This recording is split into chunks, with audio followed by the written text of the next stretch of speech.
Welcome to Sunday Funday. I am Elise Solomon, Director of Learning and Engagement at the Taft Museum of Art, and today we are making homemade clay, also known as salt dough, from ingredients found in many kitchens, including my own.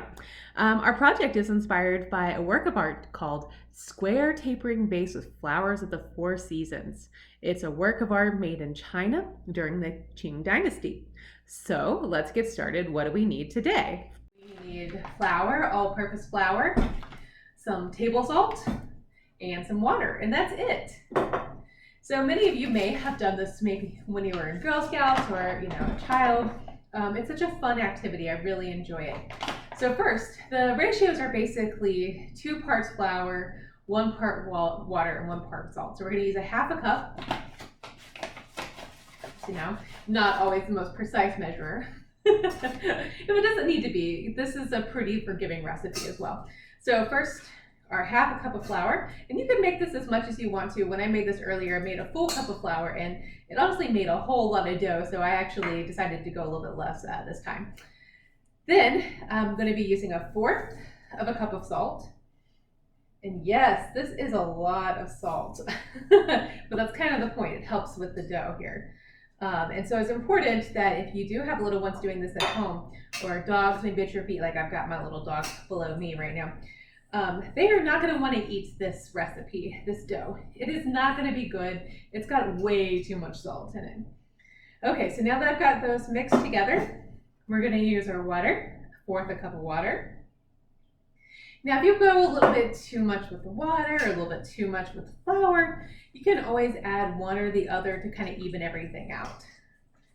So we'll see here. This is looking a little bit wet to me, because the idea is you are forming a dough that you're going to want to be able to knead. So it can't be too runny. So right now, I'd say this is too runny. So I'm going to add a little bit more flour to it. Like I said, it's okay. It's a very forgiving recipe, and that's the nice thing about it. And a little bit more salt too. Just kind of even it out there. This is not science, or this is not an exact science, so it's okay if it's a little bit, if you just kind of experiment with it. All right, that's looking better.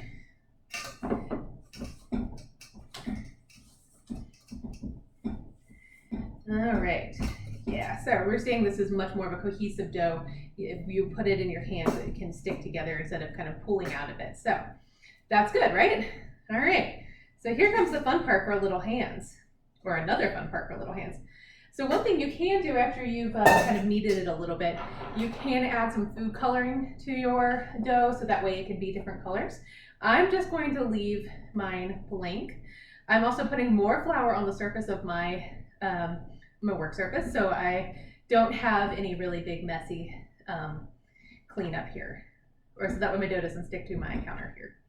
So I'm just kneading this in the same way that I would knead bread. So let's see, get you a nice shot there. Yeah, there we go, see that? Good. So you're gonna wanna knead this for a few minutes. What does that do? Just like in bread making, if you've been doing that at home like I have, I actually have a bread starter right next to the camera here, which I'm really excited about putting in the oven today. You want to make sure that you're developing the gluten structure of your dough, of your clay, so that way it can have some rigidity to it whenever you put it, when you roll it out and you start adding some, or you start using your cutters. All right, so it's starting to come together in a nice, smooth dough. So many of the recipes that I've looked at recommend that you knead it for about 5 to 10 minutes. We're not going to do that this time, because who wants to watch me knead for 5 minutes? I mean, as entertaining as that sounds to me. All right, so the other recommendation they have too is to let it rest for about 20 minutes. We're gonna go ahead and skip that part. I think it's gonna be okay for this. Again, you are developing a gluten structure with your dough, and so it's important that you give it a chance to rest. If you've ever done sugar cookies, sometimes they will shrink in the oven. Same thing happens with this sort of thing. So it's good to let it rest before you roll it out, but we're gonna go skip that step this time. All right, so I'm using my rolling pin here. The other recommendation too that I have for you is that you roll it out pretty thin, otherwise it takes a really long time to dry. Now I'm making some flat surfaces. I've also made beads out of this. So you could roll it into balls and poke a hole in it. These are great for ornaments. Today we're going to be making a mobile inspired by all of the spring flowers that I've seen on my walks recently. All right, so we've got it nice and thin here. Like I said, you want it to be fairly thin. Otherwise, yeah, so you want it to be fairly thin. That way you can dry it quicker in the oven. Now you can also leave this to air dry, but it just goes a lot faster and it's a lot harder if you put it in the oven. So you can use any sort of cookie cutter that you've got. I am using my grandmother's biscuit cutter. She gave this to me when I first got married, and I've used it ever since. Southern girl, make biscuits at least once a month, not once a week. All right, so we're just gonna cut these out.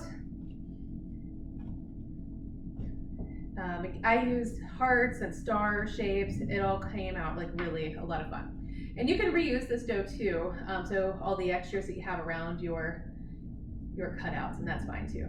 All right, so we have our cutouts. Next thing to do is you should have preheated your oven to 250 degrees. It needs to be low, so that way you can go low and slow. I am putting them on my baking sheet here. And then I'm going to use a chopstick and poke a hole in it, so that way it can be an ornament. Another thing too, if you have it, parchment paper is a really good thing to put underneath it. Parchment paper helps sort of distribute the heat a little bit more evenly, so that way you don't burn the bottoms of your salt dough creations. So that's what you do there, put it in the oven.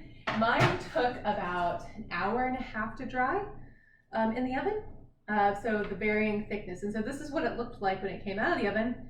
It's very thick and sturdy. You can see the hole that I poked into it as well. And then I'll be back to show you my finished creation.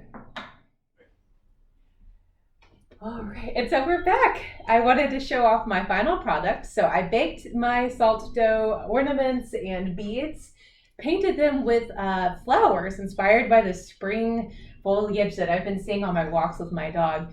And then I gathered a few natural objects from my yard and decided to create a mobile with my salt dough. And so you can really do all sorts of things with your creations. This is just one idea. And I can't wait to see what everybody else comes up with. So I hope that you enjoy. Thank you so much.